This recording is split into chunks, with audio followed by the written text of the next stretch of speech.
Russell viper একটি অত্যন্ত বিষধর সাপ, তাই এটি মোকাবেলা করতে খুব সতর্কতা অবলম্বন করা জরুরি। এখানে কিছু পদক্ষেপ দেয়া হল যা রাসেল ভাইপারকে নিরাপদে মোকাবেলা করতে সাহায্য করতে পারে। দূরত্ব বজায় রাখা। রাসেল ভাইপার দেখলে সাথে সাথে দূরে সরে যান। এটি আক্রমণাত্মক হয়ে উঠতে পারে যদি এটি হুমকি অনুভব করে। পরিবেশ সচেতনতা। যেখানে রাসেল ভাইপার পাওয়া যেতে পারে সেই সব এলাকায় চলাচলের সময় সতর্ক থাকুন। ঘাসের ভিতর বা পাথরের নিচে হাত দেওয়ার আগে দেখে নিন। সাপ প্রতিরোধক পোশাক। যদি সাপের বসবাস এলাকা দিয়ে হেঁটে যেতে হয় তাহলে পুরু জুতা ও লম্বা প্যান্ট পরুন। পেশাদার সহায়তা নেওয়া। যদি বাড়ি বা আশেপাশে রাসেল ভাইপার দেখেন, নিজে থেকে কিছু না করে পেশাদার সাপ ধরার ব্যক্তিকে ফোন করুন।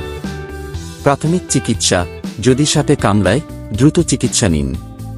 রাসেল ভাইপারের কামড় বিষাক্ত এবং এটি তাড়াতাড়ি চিকিৎসার প্রয়োজন। আতঙ্কিত না হওয়া। সাপ দেখে আতঙ্কিত না হয়ে শান্ত থাকুন এবং দ্রুত নিরাপদ স্থানে সরে যান। এই সতর্কতাগুলি মেনে চললে রাসেল ভাইপারকে নিরাপদে মোকাবেলা করা সম্ভব।